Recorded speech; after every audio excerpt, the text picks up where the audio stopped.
¿Cómo lucía el mundo antes del gran diluvio?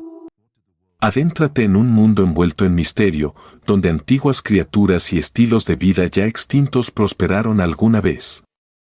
Fue una era de proporciones extraordinarias, donde las personas vivían durante cientos de años, y las leyendas de gigantes y civilizaciones enigmáticas cautivan la imaginación. Bienvenidos a la era prediluviana, un tiempo envuelto en curiosidad y asombro, registrado en los primeros capítulos del libro del Génesis. Según los relatos bíblicos, el período prediluviano presenció logros humanos notables, pero también estuvo marcado por una cultura permeada por el pecado. Únete a nosotros en este video, mientras viajamos al pasado, descubriendo los misterios de la era prediluviana, desentrañando la vida cotidiana de estas antiguas personas y los eventos que se desarrollaron en un mundo olvidado hace mucho tiempo. ¿Cómo eran las vidas diarias de esas antiguas personas? ¿Qué eventos se desencadenaron en el mundo previo al cataclísmico gran diluvio? Antes de sumergirnos en este tema, te pido amablemente tu apoyo dando me gusta a este video, compartiéndolo con otros que tengan intereses similares y suscribiéndote a nuestro canal. Así nunca te perderás ninguna de nuestras publicaciones diarias. Acompáñame en este fascinante viaje mientras exploramos juntos estos eventos olvidados hace mucho tiempo. Comencemos. Antes del gran diluvio, como se describe en los primeros capítulos de la Biblia, el mundo era vastamente diferente a lo que conocemos hoy. En el libro del Génesis, nos encontramos con un tiempo en la historia humana temprana caracterizado por largas vidas, interacciones divinas con los humanos y una estrecha relación con Dios y la creación. Las historias de Adán, Eva, Caín, Abel y eventualmente Noé ofrecen vislumbres de una vida relatable durante esa era. Varios factores convergieron para que se produjera el diluvio. Incluso antes de la creación del mundo, hubo un evento que involucró a Satanás y los ángeles caídos. Este evento fue la creación de los hijos de Dios. En el libro de Job, Dios revela un evento que tuvo lugar antes de la creación del mundo.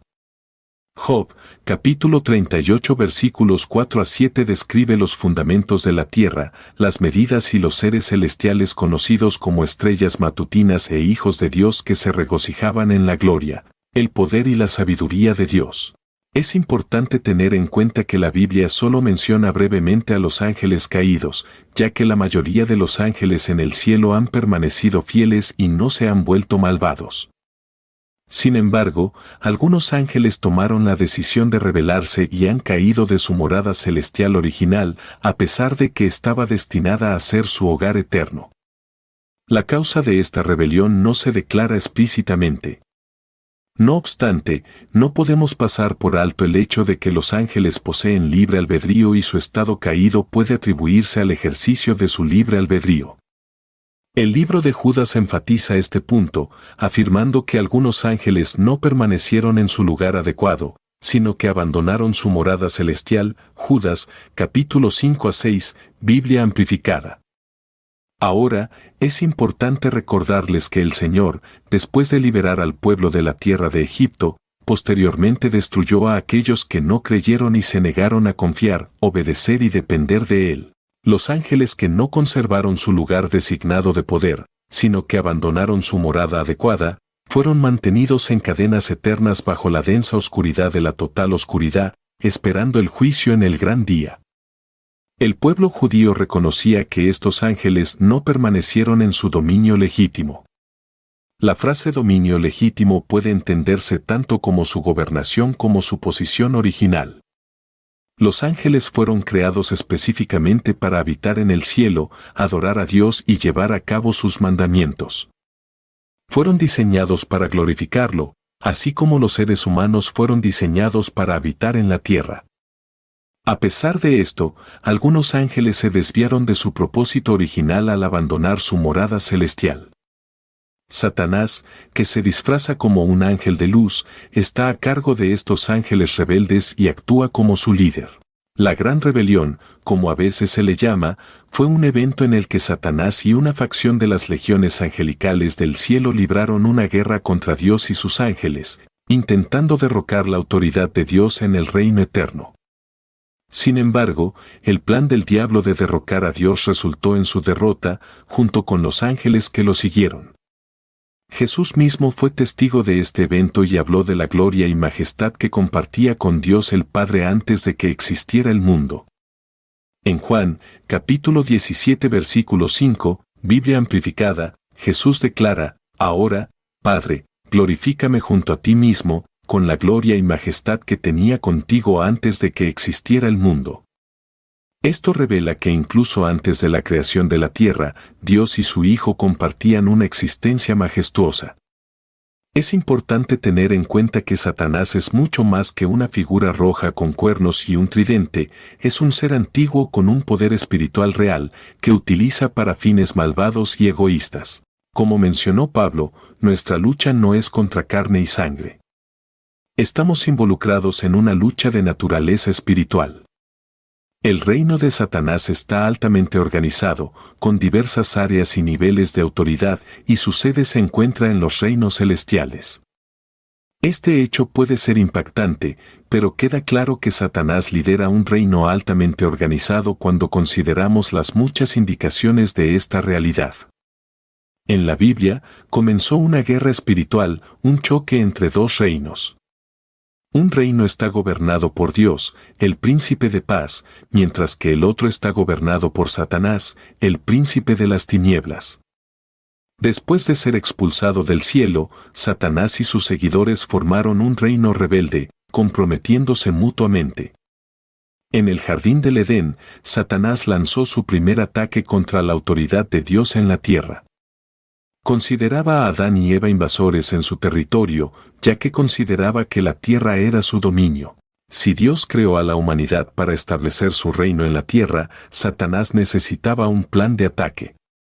En el jardín perfecto, había un árbol especial llamado el árbol del conocimiento del bien y del mal.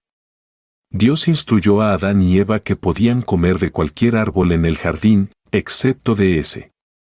Satanás, la antigua serpiente, se acercó a Eva y empleó 3 tácticas estratégicas en su contra.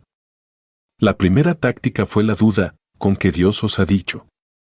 Génesis, capítulo 3, versículo 1. El engañador buscaba sembrar dudas en la mente de Eva. Su segunda estrategia fue la suposición, haciendo que Eva cuestionara si las consecuencias de la desobediencia realmente llevarían a la muerte, como Dios había declarado: no moriréis. Génesis, capítulo 3, versículo 4. Finalmente, Satanás utilizó la tentación como su tercera y última aproximación.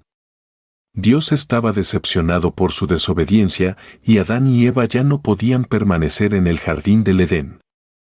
Ya habían cometido el error de comer del fruto prohibido. El contraataque subversivo de Satanás los abrumó, pero Dios estableció una cabeza de playa en el jardín. Prometió que la cabeza de la serpiente sería herida por la simiente de la mujer, invirtiendo los papeles del tentador. Antes de expulsar a Adán y Eva del jardín, Dios demostró su completo dominio sobre Satanás. La historia de Caín y Abel, el primer asesinato, se encuentra en Génesis, capítulo 4. Algunos han señalado que el pecado cometido por el primer hombre, Adán, llevó al segundo hombre, Caín, a matar al tercero, Abel. A pesar de ser desterrados del jardín, Dios continuó bendiciendo a Adán y Eva.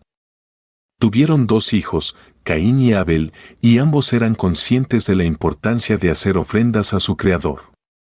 Aunque Dios se complació con Abel y su ofrenda, no se complació con Caín y su ofrenda. Esto enfureció a Caín, y a pesar de la advertencia de Dios de que debía dominar el pecado, engañó a su hermano, lo asesinó, lo enterró y lo renegó.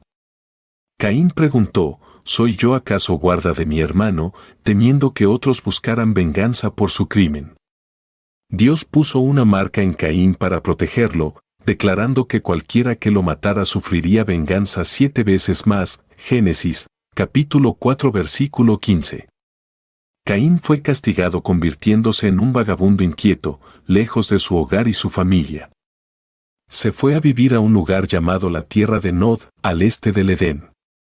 En la tierra de Nod, Caín construyó una ciudad llamada en honor a su hijo Enoc. Sus descendientes incluyeron a personas influyentes de su época, como Jabal, padre de los que viven en tiendas y crían ganado, Jubal, padre de todos los que tocan instrumentos de cuerda y flautas, y Tubal-Caín, quien forjaba herramientas de bronce y hierro. Génesis, capítulo 4 versículos 17 a 22.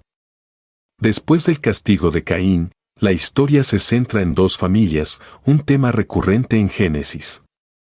Desafortunadamente, las tendencias violentas de Caín se transmitieron a través de su línea familiar. Encontramos a un hombre alardeando de su propia violencia, y a medida que avanzamos en las generaciones, el mal se extiende. El diseño perfecto de Dios tiene solo 4 capítulos de antigüedad y ya la gente se regocija en la violencia y desprecia su diseño para el matrimonio.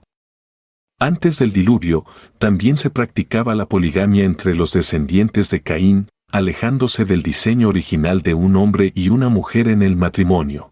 En contraste con la descendencia de Caín, se estableció un nuevo árbol genealógico. Dios le dio a Eva un hijo llamado Set en lugar de Abel. Set siguió el mismo tipo de adoración que su difunto hermano Abel. La gente comenzó a invocar el nombre del Señor en conexión con Set, mientras que la forma de adoración de Caín era orgullosa y egocéntrica. La humilde forma de adoración ejemplificada por Abel y Set clama a Dios. Judas, capítulo 11. No es sorprendente que cuando Dios necesitó un siervo obediente cientos de años después, eligiera a Noé de la línea de Set. El legado de Caín era complicado.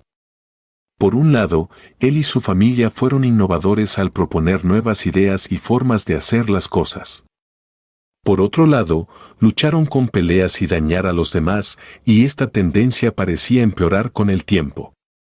Esta lucha entre nuestro potencial para el bien y nuestra capacidad para el mal se convirtió en un símbolo de lo que significa ser humano.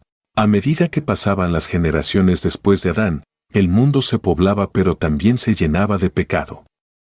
Las personas eran crueles entre sí, involucrándose en mentiras, robos e incluso asesinatos. Durante este periodo, las personas vivieron vidas extraordinariamente largas, alcanzando los cientos de años. Era una era diferente, un momento en el que la humanidad estaba estrechamente conectada con sus orígenes y el mundo mismo era más joven y fresco.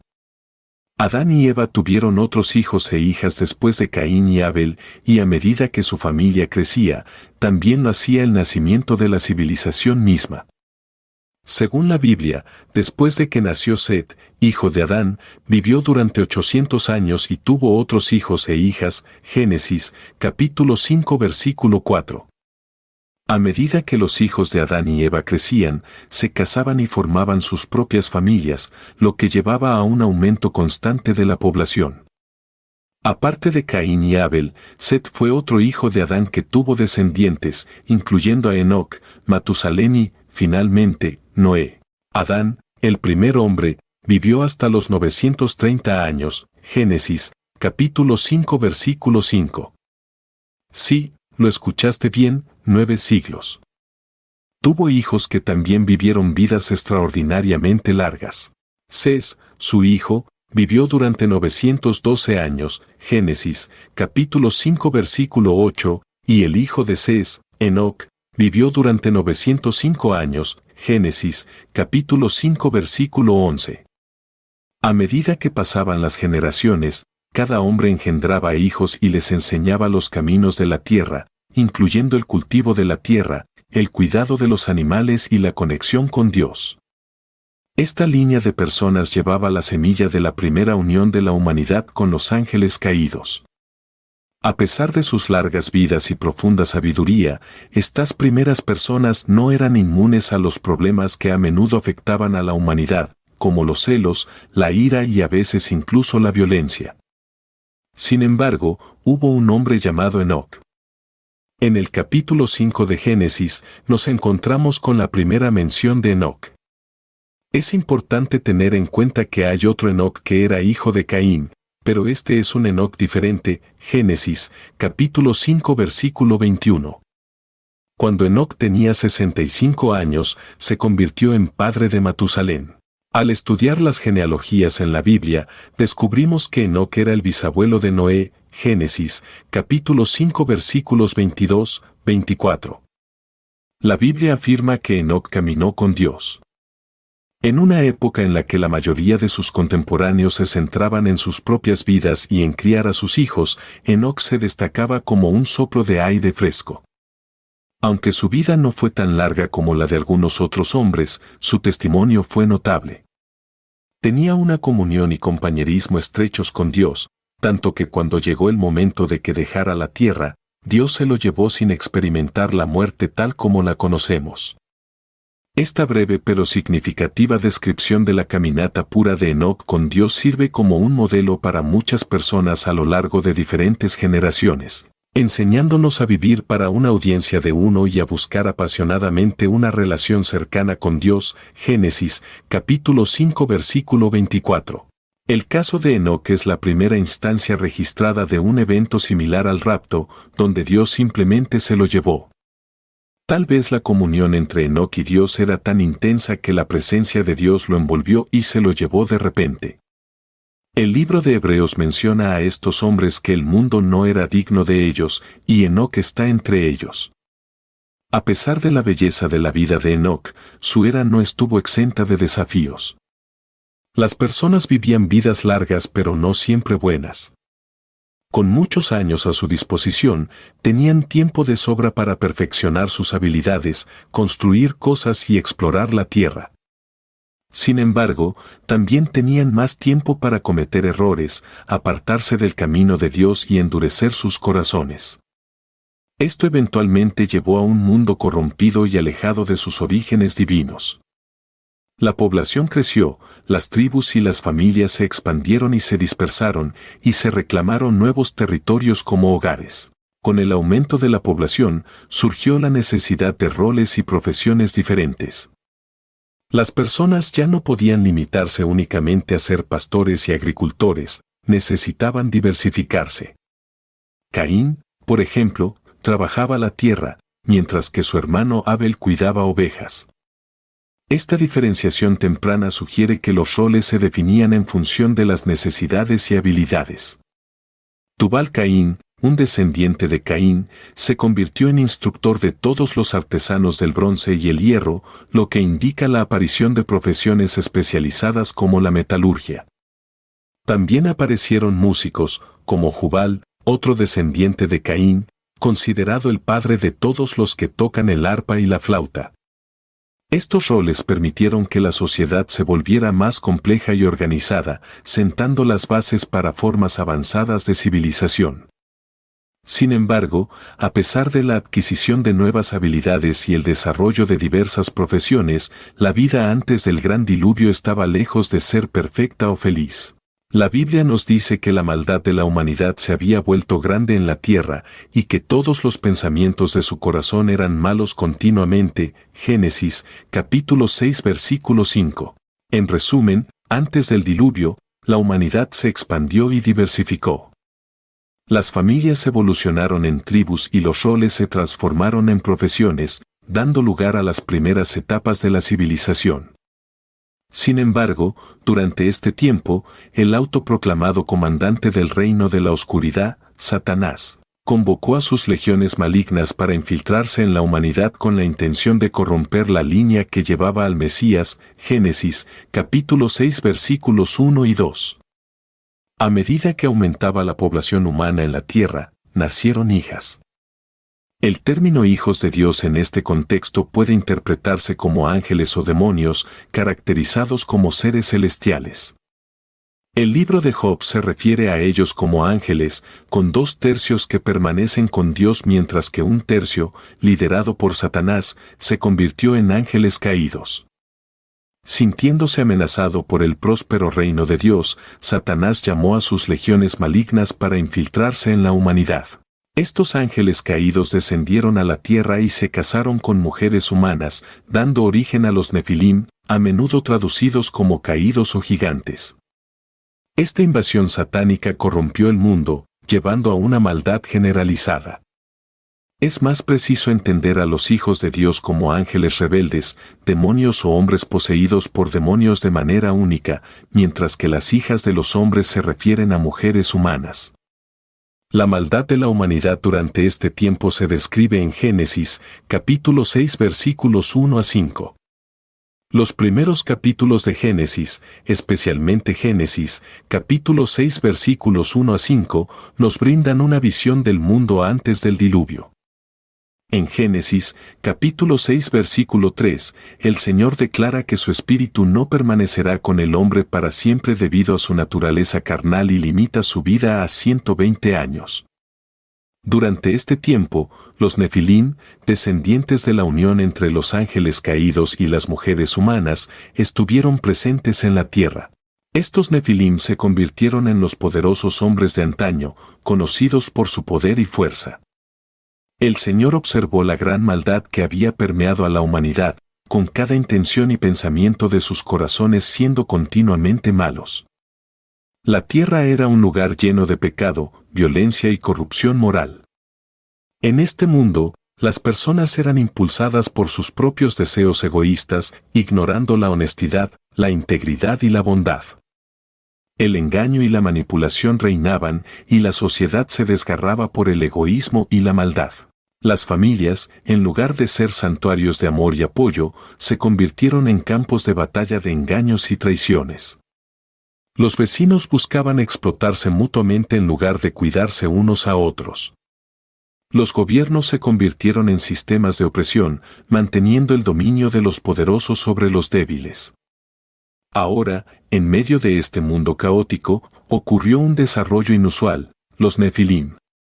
Estos seres eran distintos de los humanos regulares, poseían una fuerza extraordinaria y cualidades que parecían sacadas de la fantasía. Sin embargo, en lugar de resolver los problemas del mundo, parecían empeorarlos. Los Nefilim eran admirados, temidos e incluso adorados, alejando aún más a las personas del verdadero Dios que los había creado. Su poder los convertía en objetos de fascinación, pero eran parte de un mundo que se sumergía cada vez más en el caos y el pecado. Fue en este contexto que Dios observó la creciente maldad de la humanidad, la decadencia espiritual y moral que se había apoderado de ellos. La joya de la creación, la humanidad, había perdido su camino. En lugar de vivir en armonía entre sí y con el mundo, las personas estaban consumidas por la violencia, la maldad y el engaño. Dios miró a su creación y sintió una inmensa tristeza. La Biblia describe cómo el Señor se arrepintió de haber creado a los seres humanos en la tierra y su corazón estaba profundamente afligido. Esta tristeza divina trascendía la comprensión humana. Era como si un padre estuviera destrozado por las acciones de un hijo descarriado, pero magnificado infinitamente. En su gran dolor, Dios tomó una decisión difícil. La Biblia amplificada, Génesis, capítulo 6, verso 7, dice que Dios dijo: «Voy a borrar de la faz de la tierra al hombre que he creado». El pesar de Dios por el pecado de la humanidad y su arrepentimiento por haberlos creado lo llevaron a la decisión de traer destrucción al mundo. Estaba consternado por las acciones de su creación y no veía otra opción para sanar un mundo que se sumía en el caos. Sin embargo, incluso en medio de este oscuro capítulo de la historia humana, hubo un destello de esperanza, un hombre llamado Noé. Génesis 6:8 nos dice que Noé encontró favor y gracia ante los ojos del Señor. Mientras el mundo se había desviado, Noé destacaba como un faro de esperanza, un hombre de integridad y fe. Noé era un hombre justo, irreprochable en su generación perversa, y caminaba en comunión habitual con Dios. Descendió de la línea de Adán a través de Set, Enoc, Cainán y otros ancestros justos que llevaron la antorcha de la rectitud a través de las generaciones.